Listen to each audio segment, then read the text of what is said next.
नमस्कार दोस्तों, स्वागत है आप सभी का एक बार फिर से एक नए और खास वीडियो में। दोस्तों, आपको बता दें कि 20 मार्च आमलिका एकादशी पडीडीडीएच ने जा रही है और इस एकादशी के दिन बन रहा है पुष्य नक्षत्र का महासंयोग। मात्र एक घी का दीपक आपको चुपचाप प्रदोष काल में लगा देना है। पूज्य गुरुजी ने कहा है कि इतना धन आएगा आप संभाल नहीं पाओगे। मात्र एक टुकड़ा उठाकर के अपनी तिजोरी में रख लेना। जिस कामना से करोगे आपकी वह कामना पूरी जरूर होगी। पूज्य गुरुजी की कथा से सुन करके और समझ करके पूरे उपाय को बड़े ही विस्तार से बताऊंगा, परंतु उससे पहले आप सबसे एक छोटी सी प्रार्थना है कि जो लोग पहली बार आए हैं चैनल श्री राधे वॉइस को सब्सक्राइब जरूर कीजिएगा और वीडियो को लाइक करके देवों के देव महादेव जी का कोई सा भी प्यारा नाम कमेंट बॉक्स में लिखना मत भूलिए। आप सभी को पता है कि आमला की एकादशी का दिन कितना बड़ा दिन होता है। जितने भी महापुराण है, चाहे शिव महापुराण, ब्रह्म वैवर्त पुराण, विष्णु पुराण, अग्नि पुराण, सभी पुराणों में इतना कहा गया है कि इस दिन किया गया दान पुण्य सत्कर्म का जो फल है होता है न, वो इंसान को जीते जी प्राप्त हो जाता है, उसी समय प्राप्त हो जाता है। आप साल भर चाहे कितना भी दान सत्कर्म करें, उसका फल आपको अगले जन्म में मिलेगा, लेकिन इस दिन किया गया फल आपको उसी दिन प्राप्त होगा, जीते जी प्राप्त हो जाएगा। इतना अद्भुत और अचूक दिन है ये। इस पूरे वीडियो के अंदर हम लोग 3 महा उपायों के बारे में बात करेंगे जो कि आपको आमल की एकादशी के दिन करने होते हैं, और 2 ऐसे उपाय जो आप किसी भी एकादशी के दिन कर सकते हैं। आपकी जीवन की समस्त समस्याएं खत्म हो जाएगी। तो ध्यान से सुनते हैं, आप इस वीडियो को पूरा समझने की कोशिश जरूर करना। सबसे पहले बात करते हैं पहले वाले उपाय की। देखिए, पहला वाला जो उपाय होगा वो आपको घी का दीपक जो कि 12 बजे से पहले लगाना है। अगर आपके घर में आपको चाहिए धन की हमेशा बरकत होती रहेगी, घर की बरकत के लिए, आपके घर की सत्ता को बढ़ाने के लिए, आपके घर का इतना मान सम्मान बढ़ेगा, इतना धन आएगा कि आपके जीवन में आपने कभी सोचा नहीं होगा। बड़ी से बड़ी धन की समस्या इस दिन खत्म हो जाती है। इतना अद्भुत और अचूक उपाय है ये। आपके घर की सत्ता हमेशा के लिए बढ़ती रहेगी। आपको छोटा सा काम करना है, एक दीपक लेना है।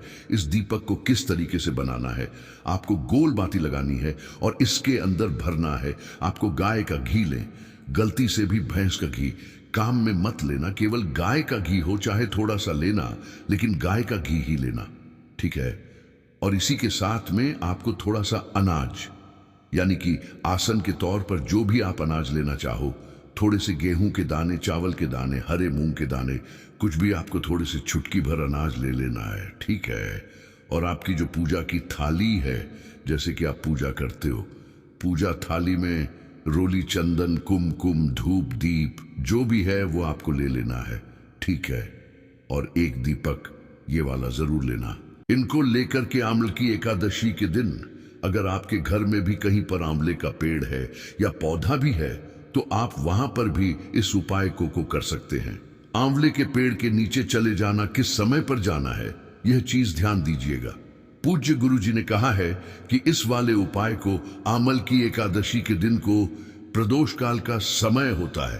प्रदोष काल में ही यह उपाय किया जाता है। प्रदोष काल यानी कि 5 बजे से 6 बजे के बीच किया जाएगा। और अगर आप यह उपाय प्रदोष काल में यह उपाय नहीं कर पाते हैं तो यह उपाय आप 7 से 8 बजे तक कर सकते हैं। आपको उपाय कैसे करना है, आपको सबसे पहले एक दीपक यहां पर प्रज्वलित कर देना है।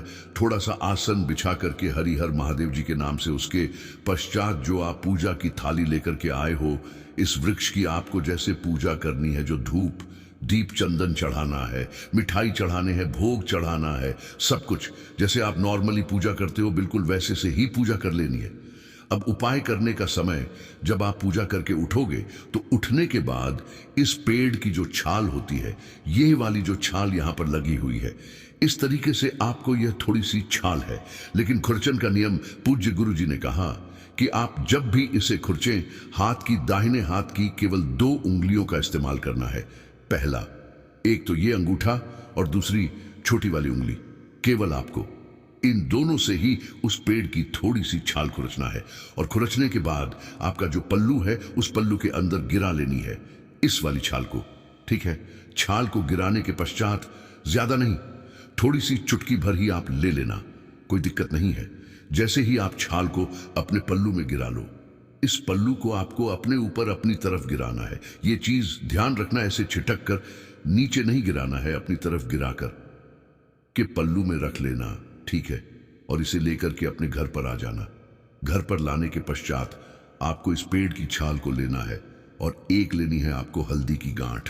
हल्दी की गांठ और उस पेड़ की छाल, इन दोनों को आपको एक लाल कपड़े के अंदर गांठ बांध करके रख देना है और इसे ले जाकर के रख देना आपके घर में। जहां पर भी आप धन रखते हो, धन रखने का स्थान हो, दुकान के लिए कर रहे हो, अपने गले में उस जगह पर जाकर के आमल की एकादशी के दिन ही इसे रख दीजिएगा। आपके घर में इतना धन आएगा महाराज कि आप संभाल नहीं पाएंगे। पूज्य गुरु जी का बहुत ही अद्भुत और अचक उपाय है, जरूर कीजिएगा। अब बात कर लेते हैं दूसरे वाले उपाय की। ये जो दूसरा वाला उपाय है कि अगर आपके परिवार में कोई भी व्यक्ति ऐसा है जिसे निमोनिया की बीमारी है, ध्यान से सुनते चले जाना, निमोनिया की बीमारी है या श्वास संबंधित बीमारी है या दमे की बीमारी है ना, इस तरीके की। अगर कोई श्वास बीमारी, दमे की बीमारी है, चलने में हाफ जाता है ना, हाफ जाता है, थक जाते हैं, चलते चलते हाफ नहीं खुलने लग जाती है, तो एक छोटा सा उपाय, आमल की एकादशी के दिन आपको एक स्टील के लोटे में गाय का दूध, ध्यान रखना, गाय का कच्चा दूध स्टील के लोटे में भरकर लेकर के और किसी भी आंवले के पेड़ के नीचे समर्पित कर देना। ओम नमः शिवाय, श्री शिवाय नमस्तुभ्यम पंचाक्षरी मंत्र का स्मरण करते हुए महादेव के नाम से अपना नाम बोल करके, कामना करके कि मेरे यह जो समस्या है यह खत्म हो जाए।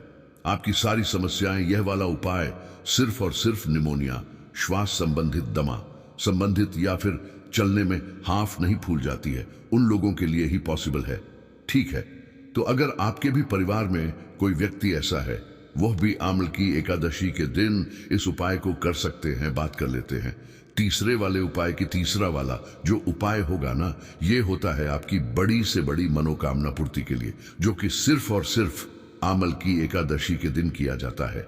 ध्यान से सुनिए कि अगर आपकी कोई मनोकामना पूरी नहीं हो रही है, हृदय की बात अधूरी है, काफी समय से उपाय कर रहे हो, व्रत कर रहे हो, कुछ नहीं हो रहा है, तो आप जैसे यथावत मंदिर जाते हो, पूजा अर्चना करते हो ना, तो आप किसी भी मंदिर में चले जाना जहां पर भी भगवान श्री हरि नारायण विष्णु जी का स्वरूप का मंदिर हो।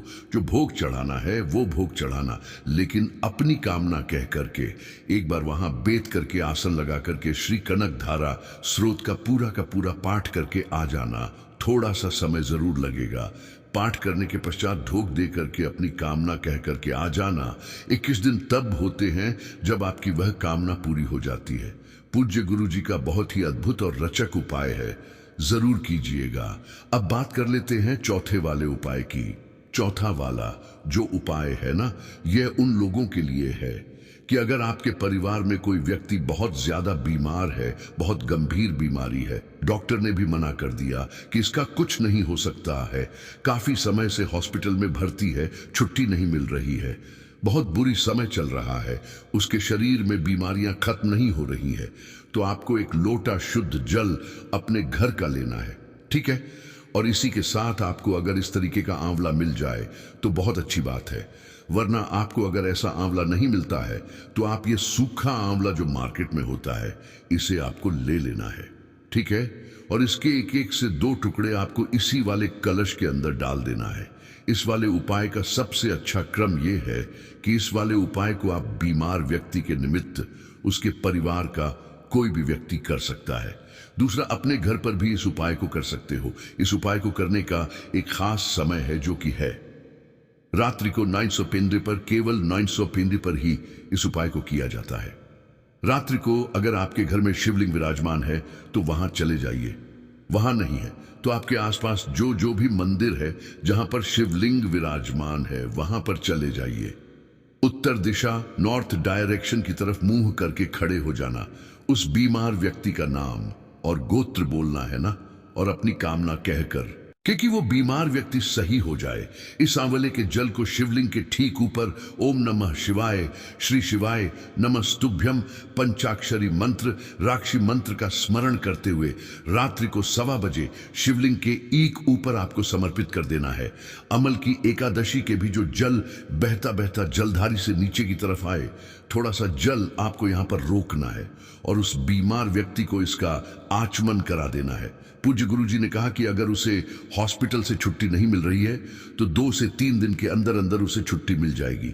और अगर आपके शरीर में किसी भी पली का कोई रोग है, बीमारी है, पछता आचमन कर लीजिएगा, आप बीमारियां खत्म हो जाएंगी। गुरुजी का बहुत ही अद्भुत और उपाय है, जरूर कीजिएगा। अब बात कर लेते हैं आज के इस वीडियो के 5वें वाले उपाय। ये वाला जो उपाय है ना, ये होगी आपकी बड़ी से बड़ी कामना पूर्ति के लिए, और ये किसी भी एकादशी के दिन करने वाला सबसे सुंदर और सबसे अद्भुत उपाय है। मेरा सबसे फेवरेट है। आपको इसके लिए चाहिए होंगी साफ बेल पत्र, जो कहीं से भी खंडित बूटी फूटी ना हो। दूसरे नंबर पर से ये होगा आपको जल, एक लश के अंदर जल भरना। उजी बजी ने तो ये कहा था कि इसको पूरा दना जल से मार, लेकिन अगर आपके पास में प्रचुर मात्रा में गंदा जल नहीं है तो पूरा जल से मारते, और इसके अंदर 2 से 4 बूंदे आपको गंदा जल की मिला बनी है, ठीक है। और इसी गंदा जल के अंदर, इसी जल के अंदर आपको 7 बेई पत्र जो आपने लिए हैं, उन 7 बेई पत्र को भी इसी के अंदर डाल देना। और एकादशी के दिन किसी भी समय बहुत जाना देव महादेव जी के मंदिर शिवलिंग के पास में, लेकिन सबसे पहले आपको दर्शन होंगे नंदी बाबा के। आप नंदी बाबा के पास में जाना है, उस कलश को आपको अपने दोनों हाथों में पकड़ना है और उसमें से इतना धीर जल समर्पित करना है कि जो उसके अंदर बेला पत्र है, ये चीज ध्यान से सुनिए। इस कलश के अंदर जो आपने बेला पत्र डाले हुए हैं ना, वो बेला पत्र नंदी बाबा की पैर पर समर्पित नहीं होना चाहिए। यहां पर केवल आपको जल समर्पित करना है। ओम नमः शिवाय, श्री शिवाय नमस्ते हुए अपनी कामना कह करके केवल जल समर्पित होना चाहिए। बेपत लोटे के अंदर ही होने चाहिए। और उसके पश्चात शिवलिंग के पास में जाना, उत्तर दिशा नॉर्थ डायरेक्शन की तरफ मुंह करके खड़े हो जाना और अपने नाम और गोत्र बोल करके, कामना कह करके, एक एक करके सभी देई पत्तों को शिवलिंग के ऊपर समर्पित कर देना कि सभी की बंदी रहनी। जलाधारी की तरफ पीछ वाली पत का मुरा आपकी तरफ, सारे की सारी देई पत्रों को समर्पित करने के पश्चात बाबा से विनती करना, कामना करना, अपनी कामना कह करके वापस घर के तरफ चले आ जाना। पूज्य गुरुजी ने कहा है ज्यादा से ज्यादा 3 महीना आपकी जो कामना होती है वो पूरी जरूर होती है। पूज्य गुरुजी के सभी उपाय बहुत ही ज्यादा खास और विशेष से जरूर कीजिएगा। फाल्गुन शुक्ल पक्ष की एकादशी का नाम आमल की है, जो इस बार 20 मार्च बुधवार को है। मान्यता है कि इसका पवित्र व्रत विष्णु लोक की प्राप्ति कराने वाला है। इस दिन भगवान विष्णु और मां लक्ष्मी के साथ साथ आंवले के पेड्याच की पूजा का भी विधान है। इस दिन जगत के पालनहार श्री विष्णु जी की पूजा उनके परशुराम जी के स्वरूप में की जाती है। पद्म पुराण के अनुसार इसी तिथि को भगवान विष्णु के मुख से चंद्रमा के सामान कांतिमान एक बिंदु पृथ्वी पर गिरा। उसी से आमल की आंवला का महान दिव्य वृक्ष उत्पन्न हुआ। इसके मूल में विष्णु, उसके ऊपर ब्रह्मा, तने में रुद्र, शाखाओं में मुनिगण, टहनियों में देवता, पत्तों में वसु, फूलों में मरुदगण एवं फलों में समस्त प्रजापति वास करते हैं। इसलिए आंवला भगवान विष्णु को अति प्रिय है। इस दिन आंवले से जुड़े कुछ उपाय करने से भगवान विष्णु को शीघ्र प्रसन्न कर उनकी कृपा पाई जा सकती है। पुण्य प्राप्ति के लिए आमल की एकादशी में आंवले के वृक्ष के पास जाकर वहां रात्रि में दीप श्रृंखला प्रज्वलित करके रात्रि जागरण करते हुए हरि कीर्तन करना चाहिए। इससे मनुष्य सब पापों से छूट जाता है और सहस्त्र गोदानों और यज्ञों का फल प्राप्त कर लेता है। इस दिन आंवले के वृक्ष का स्पर्श कर प्रदक्षिणा करें और हो सके उसी के नीचे ब्राह्मण भोजन कराएं। ऐसा करने से संपूर्ण तीर्थों के सेवन से जो पुण्य प्राप्त होता है तथा सब प्रकार के दान देने से जो फल मिलता है, उससे भी अधिक फल मिलता है।